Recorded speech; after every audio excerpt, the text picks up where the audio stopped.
अपने लास्ट के वीडियोस में हम पढ़ चुके हैं कि इंडिफरेंस कर्व क्या होता है, उसका स्लोप क्या होता है। इंडिफरेंस कर्व शो करता है कंज्यूमर को मिलने वाले सेटिस्फेक्शन को। दूसरी तरफ हमने पढ़ा कि बजट लाइन क्या होती है, उसका स्लोप क्या होता है। और बजट लाइन शो करती है कंज्यूमर की इनकम को और उसका स्लोप शो करता है प्राइसेस ऑफ द कमोडिटीज को या ratios of prices of the commodity के प्राइसेस के रेशियो को शो करता है बजट लाइन का स्लोप। आज के इस वीडियो में हम स्टडी करने वाले हैं कैसे बजट लाइन और इंडिफरेंस कर्व की हेल्प से एक कंज्यूमर इक्विलिब्रियम में हो सकता है। मेरा नाम है तरुण और आप हैं मेरे चैनल क्रिएटिव इकोनॉमिक्स पर। आइए शुरू करते हैं आज के इस वीडियो को।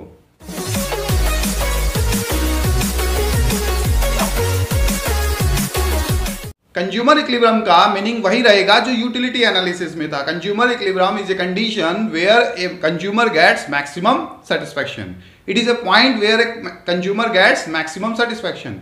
कंज्यूमर इक्विलिब्रियम क्या होता है? जहां पे एक कंज्यूमर को मैक्सिमम सेटिस्फैक्शन मिलता है, उस पॉइंट को हम कंज्यूमर इक्विलिब्रियम बोलते हैं। ये हमने यूटिलिटी एनालिसिस में भी पढ़ा है।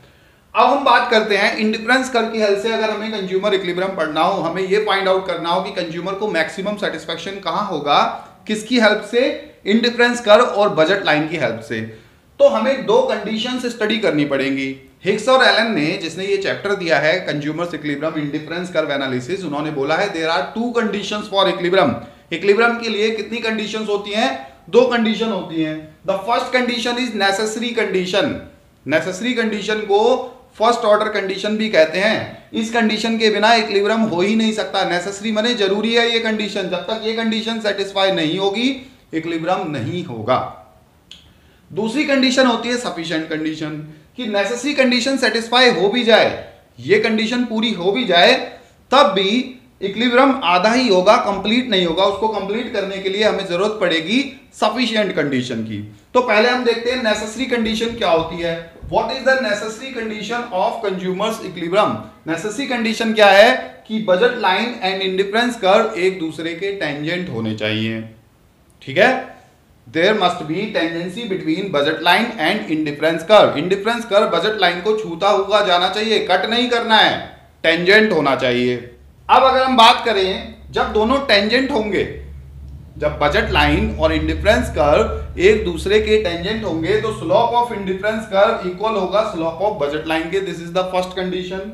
अगर हम बात करें स्लोप ऑफ इंडिफरेंस कर्व की, तो वो कंज्यूमर को मिलने वाले सेटिस्फेक्शन को शो करता है और उसे हम MRS/XY कहते हैं। What is the slope of indifference curve? Marginal rate of substitution X for Y। और अगर हम बात करें स्लोप ऑफ बजट लाइन की, तो वो प्राइसेस का रेशियो होता है कि कंज्यूमर पे कितना कर रहा है दोनों कमोडिटीज के लिए, वो होता है PX/PY। जहां पर slope of indifference curve MRS/XY equal होगा स्लोप ऑफ बजट लाइन के, दैट इज PX/PY। उस कंडीशन पे कंज्यूमर इक्विलिब्रियम में होगा। This is the first condition. ये होना बहुत जरूरी है। अभी हम डायग्राम की हेल्प से भी देखेंगे इसे। सेकंड क्या है? Sufficient condition. सफिशिएंट कंडीशन ये कहती है कि अगर नेसेसरी कंडीशन सेटिस्फाई हो भी गई, दोनों टेंजेंट हो भी गए, इंडिफरेंस कर्व बजट लाइन के टेंजेंट हो भी गया, suppose this is a indifference curve, ठीक है, और ये बजट लाइन के टेंजेंट भी हो गया, ठीक है, उस केस में क्या होना चाहिए कि MRS/XY मस्ट बी डिमिनिशिंग, यानी कि indifference curve convex to the origin होना चाहिए। कैसा होना चाहिए? Convex to the origin. First condition क्या थी? दोनों टेंजेंट होना चाहिए। सेकंड कंडीशन सफिशिएंट कंडीशन क्या है कि जब दोनों टेंजेंट हो तो इंडिफरेंस कर्व की शेप इस तरह की होनी चाहिए जैसे हम देख पा रहे हैं, convex to the origin, concave ना हो इंडिफरेंस कर्व। अभी इन दोनों कंडीशन के पीछे रैशनल समझेंगे, लेकिन पहले कंज्यूमर इक्विलिब्रियम को डायग्राम से समझते हैं। इस डायग्राम में आप देख पा रहे हैं कि हमने एक्स एक्सिस पे गुड एक्स लिया है, वाई एक्सिस पे गुड वाई लिया है। A B is the budget line, I C is the indifference curve. Both are tangent at point E. दोनों किस पॉइंट पे टेंजेंट हैं? पॉइंट ई पर। यही पॉइंट कंज्यूमर इक्विलिब्रियम है। क्यों है consumer equilibrium? Point E is consumer equilibrium because here both the conditions are satisfy. यहां पर क्या है? MRS/XY इक्वल है किसके? PX/PY के। स्लोप ऑफ बजट लाइन देखो, slope of budget line tangent हो रही है बजट लाइन इंडिफरेंस करके, तो किसके इक्वल हो गया slope of budget line? Slope of indifference curve के। दूसरी बात, यहां पर indifference curve convex to the origin भी है। क्यों है कॉन्वेक्स टू द ओरिजिन? तो इसका मतलब क्या है कि MRS/XY डिमिनिशिंग भी है। MRSXY क्या है यहाँ पर? डिमिनिशिंग। ठीक है, both conditions are satisfied at point E, that is by point E is consumer's equilibrium. Point E को हम क्या बोलेंगे? कंज्यूमर का इक्विलिब्रियम बोलेंगे, क्योंकि यहां पर दोनों कंडीशन कंज्यूमर की सेटिस्फाई हो रही है। अब क्वेश्चन आता है कि ये दो कंडीशन के पीछे रैशनल क्या है? फर्स्ट कंडीशन तो ये रही और सेकंड कंडीशन क्या है? MRSXY must be diminishing. इन दोनों के पीछे रैशनल क्या है, लॉजिक क्या है इन दोनों कंडीशन के पीछे, वो समझते हैं। अब पहले हम फर्स्ट कंडीशन के पीछे का लॉजिक समझेंगे कि उसके पीछे क्या लॉजिक है। MRSXY is equal to PX/PY, यानी कि slope of indifference curve must be equal to slope of budget line. Tangent होनी चाहिए बजट लाइन, कट नहीं करनी चाहिए। अगर टेंजेंट ना हो, इस तरीके से हो, ठीक है, ये दो पॉइंट्स पे कट कर रही है। यहां पे मैं प्रूव कर रहा हूं कि टेंजेंट ही क्यों होनी चाहिए।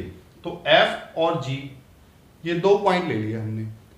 अब अगर हम बात करें F पॉइंट की, तो कंज्यूमर इक्विलिब्रियम में क्यों नहीं होगा F पॉइंट पे? क्योंकि वो इनकम तो उतनी ही खर्च कर रहा है। ए से लेकर बी क्या दिखा रही है? बजट लाइन उसकी इनकम दिखा रही है, ठीक है, प्राइसेस का रेशियो दिखा रही है, प्राइसेस का रेशियो तो उतना ही है, लेकिन इंडिफरेंस कर्व लोअर है।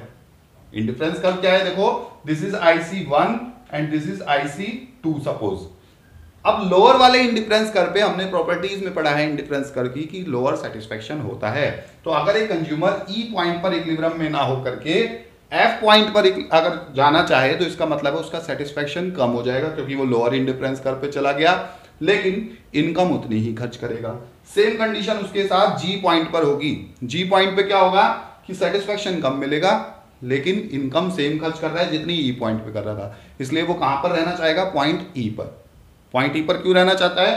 बिकॉज हेयर सेटिस्फेक्शन भी पहले वाले इंडिफरेंस कर्व से IC2 से ज्यादा है और इनकम उतनी ही खर्च रहा है। अगर हम बात करें इस इंडिफरेंस कर्व की IC3 की, तो सेटिस्फेक्शन तो ज्यादा है इस कर्व पे IC3 पे, लेकिन उसकी बजट लाइन इसको टच ही नहीं कर रही। उसके पास इतने पैसे ही नहीं है कि वो इस इंडिफरेंस कर्व पे मूव कर सके। ठीक है, तो उसके लिए बेस्ट पॉइंट क्या है? पॉइंट ई। इस पॉइंट से वो मूव करना नहीं चाहेगा। क्यों? क्योंकि इस पॉइंट से अगर एफ पे मूव करेगा तो सेटिस्फेक्शन कम हो जाएगा। अगर इस इंडिफरेंस कर्व पे जाना चाहेगा तो उसके पास पैसे ही नहीं है, बजट ही नहीं है इतना, इसलिए उसके लिए बेस्ट कंडीशन क्या है? पॉइंट ई। तो फर्स्ट कंडीशन के पीछे की टेंजेंट क्यों होना चाहिए, ये लॉजिक है, क्योंकि यहां पर उसको सेटिस्फेक्शन मैक्सिमम मिलता है कम से कम इनकम खर्च करके। अब जो सेकंड कंडीशन है कंज्यूमर इक्विलिब्रियम की कि IC must be convex to the origin at the point of tangency. Tangency के पॉइंट पे कॉन्वेक्स टू द ओरिजिन होना चाहिए IC। ठीक है, ये कंडीशन तो ये इक्विलिब्रियम तो सही है, लेकिन ये अगर ऐसे हो जाए, कॉनकेव हो IC, इसका मतलब क्या है? ऐसे नहीं होना चाहिए और ऐसे होना चाहिए। ऐसे ही क्यों होना चाहिए और ऐसे क्यों नहीं होना चाहिए? कॉनकेव क्यों नहीं होना चाहिए? उसके पीछे रैशनल क्या है? उसके पीछे लॉजिक क्या है कि यहां पर MRSXY डिमिनिशिंग है। डिमिनिशिंग का मतलब क्या है कि कंज्यूमर जब एक कमोडिटी को ज्यादा खरीद रहा है और दूसरी को कम खरीद रहा है, तो वो दूसरी कमोडिटी का सैक्रिफाइस डिमिनिशिंग रेट से कर रहा है। यहां पर क्या फॉलो हो रहा है? Law of DMU। क्या फॉलो हो रहा है? Law of diminishing marginal utility follow हो रहा है। यहां पर क्यों फॉलो हो रहा है? जैसे जैसे वो एक्स कमोडिटी का कंजम्पशन बढ़ा रहा है, वाई का कम कर रहा है, तो वाई का सैक्रिफाइस डिमिनिशिंग रेट से कर रहा है, क्योंकि वाई कमोडिटी उसके लिए ज्यादा यूजफुल होती जा रही है, इसलिए वाई का सैक्रिफाइस डिमिनिशिंग रेट से कर रहा है। लेकिन जब कॉनकेव होगा कर्व, कॉनकेव होने का मतलब क्या है? कर्व कॉनकेव का मतलब है MRSXY इंक्रीजिंग हो गया। इंक्रीजिंग का मतलब क्या है कि अब वो y का सैक्रिफाइस इंक्रीजिंग रेट से कर रहा है, मतलब उसे अच्छा लग रहा है x को खरीदना और y को सैक्रिफाइस करना। यहां पर क्या होगा? Law of diminishing marginal utility violate हो जाएगा। ठीक है, वायलेट का मतलब है अप्लाई नहीं होगा, और वो एक यूनिवर्सल लॉ है, इस कंडीशन में वो अप्लाई होता है, इसमें अप्लाई नहीं होगा। So this is the rational behind second condition कि जब भी दोनों टेंजेंट हो तो इंडिफरेंस कर्व कॉन्वेक्स हो, MRSXY डिमिनिशिंग हो। अगर डिमिनिशिंग नहीं होगा तो law of diminishing marginal utility भी अप्लाई नहीं होगा। आज के इस वीडियो में हमने जाना है कंज्यूमर इक्विलिब्रियम क्या होता है, उसकी कंडीशंस क्या होती है और उन कंडीशंस के पीछे लॉजिक क्या है। वीडियो अगर अच्छा लगा है तो लाइक का बटन जरूर प्रेस कर दीजिए। चैनल को अभी तक सब्सक्राइब नहीं किया है तो जल्दी से जल्दी सब्सक्राइब कीजिए, जिससे लेटेस्ट इंफॉर्मेशन आपको मिल सके। Thanks for watching creative economics.